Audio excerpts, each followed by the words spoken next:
Hello everybody, this is JT Productions and welcome back to another 2023 preview and prediction video. Today I'll be doing the North Carolina Tar Heels.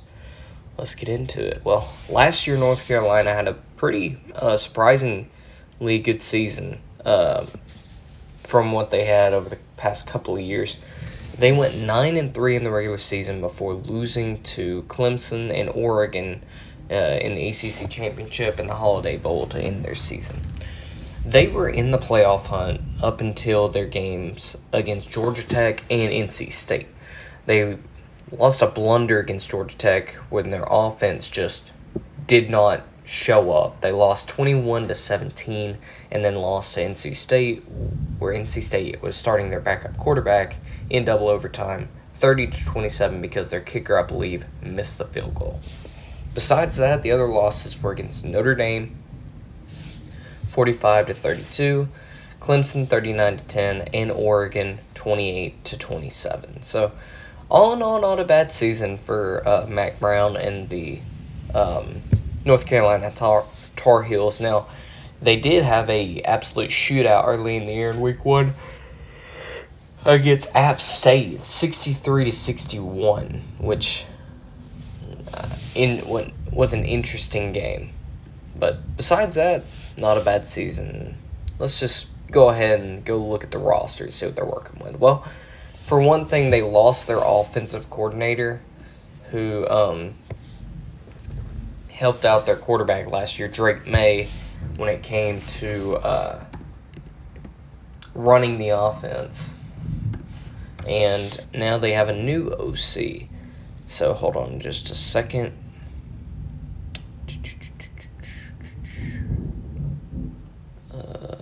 Marcus Satterfield looks like is becoming... Well, hold on. That's the wrong one.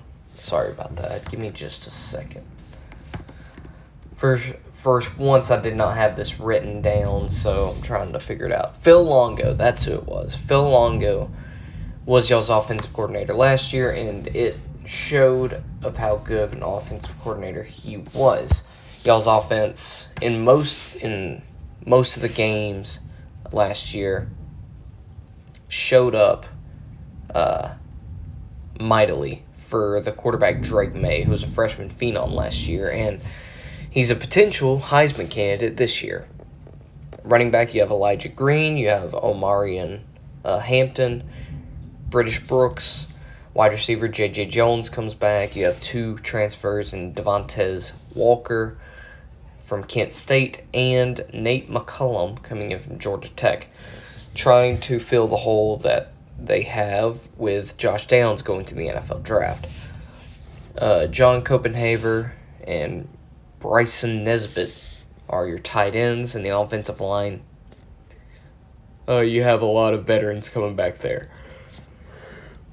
Offense, I don't think is going to be as much of a problem. However, I could see them taking a step back with the new offensive coordinator and philosophy that is going to be brought in. Now, defensively, this is where you could see an issue. Gene Chizik, who was the defensive coordinator last year, is back. And North Carolina had one of their worst defenses in a while. You have senior Miles Murphy at defensive tackle. You have transfer Elijah Huzzins coming from East Tennessee State. You lost Storm Duck to Miami in the transfer portal. Amari Gaynor coming in from Florida State. An outside linebacker could help. You have Derek Allen coming in from Georgia Tech at safety. You have Amari Chapman coming in from Virginia Tech at defensive back. And Antavius Lane coming in from Georgia State. Some good additions, however, how much is that going to matter if the defense does not step up and play better? So, we'll just have to see. With that being said, let's look at the schedule. Well, starting off Week 1 in the Dukes Mayo Classic, you play South Carolina. This is a game that I would love to see being played every year, North Carolina and South Carolina, but with the way conferences like to schedule games, it doesn't. This is going to be an interesting game. South Carolina brings back Spencer Rattler. They bring back a lot besides Jaheim Bell, Marshawn Lloyd, and pieces like that, but they also brought in some in the transfer portal.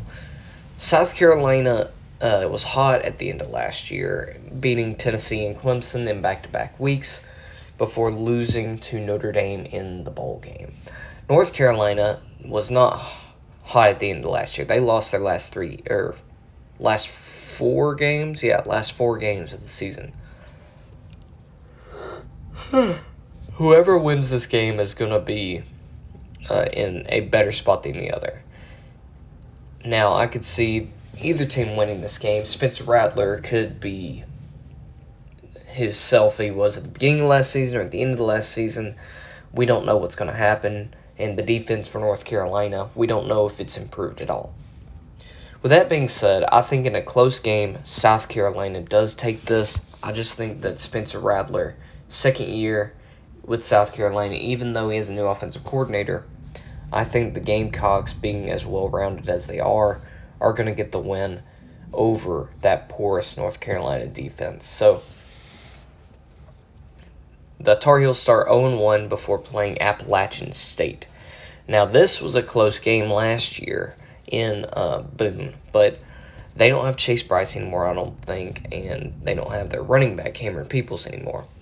I think they're going to be able to win this game at home, even though they're going to want to have a piece of you. I think that you're just more talented than the Mountaineers at this point. So, you're 1-1 before playing Minnesota, another non-con opponent, at home.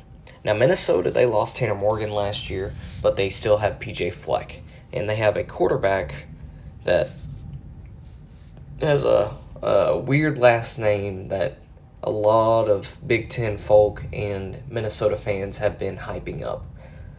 And at this point in the season, I think Minnesota, with how physical they play with P.J. Fleck and how hard they play for him, I think they'll be able to come into Chapel Hill and get a win against you. Now, at this point, you're like, dude, why are you giving us so many losses early in the year? Just hold your horses. You're at Pitt the next week. They have Phil Jerkovic coming in from Boston College. I think you lose this one too. The thing is, with as offense heavy your team was last year, your defense is going to have to improve tenfold for it to keep up with a new offensive philosophy. And I don't know if that's going to happen early in the year. That's why I think you start out 1-3. Then you have a bye week before you play Syracuse. And I think you win this game. I think you beat the Orange while they're a decently physical team under Dino Babers. I think that you do have more talent with Mac Brown and that offense. And Gene Chizik has a week to prepare for Garrett Schrader in this offense of Syracuse. So you're 2-3 before playing Miami. Now this is going to be a interesting game for North Carolina at this point. Excuse me. Miami, they're a pretty good team. I think that they're going to improve significantly in Mario Cristobal's second year. And North Carolina hosts them at this point. I think you win this game. I do think Miami could put up a fight, but at this point in the year, I think the offense is going to have a good grasp of the offense. The defense could improve with Gene Chizik in year 2. And I think that at this point, you're going to turn your season around just a little bit. So you get back to 500 at 3-3 before playing Virginia. I think you get a win there. Virginia, I don't think that they're going to be.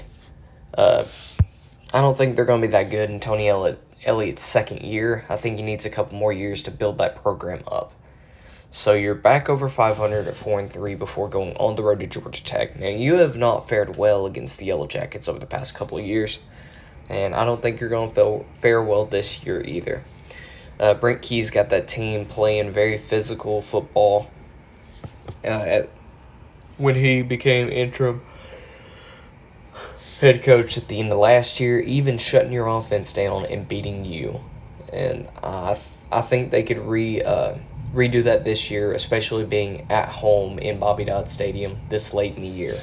So I think you get your 4th loss before playing Campbell, lower classification school. I think you win that game to get to 5-4. Then you have a 3-game stretch at the end of the year that is pretty tough. You play Duke, at Clemson, and at NC State. Now Duke, they're coming off a 9-win season, and I think with their quarterback being back, their coach being back, I think that they could recapture that as well. I do think you win the game, though. I think your offense is going to be a little too much for Duke, and I think you win that game before having your big matchup against Clemson. So at this point in the year, you are 6-4 at this point. Yeah, 6-4. And you're going on the road to Clemson at this point in the year. Clemson, yeah, if you've seen my other one, you know how I have this one being predicted. I think you lose this game in Death Valley against the Tigers, and I think you beat NC State. It's a back-to-back road stretch. I don't think you're winning both, but I don't think you're losing both. I think that Mac Brown is going to have his team wanting to end the year on a high note, especially wanting to get revenge on NC State for last year. And even with NC State bringing in Brendan Armstrong, I think North Carolina can, at this point in the year, take care of business. So I think you end the year at 7-5. Now, North Carolina fans probably don't want to hear that because y'all won 9 wins. Y'all had 9 wins last year, but at your level of talent at this point, you have Drake May.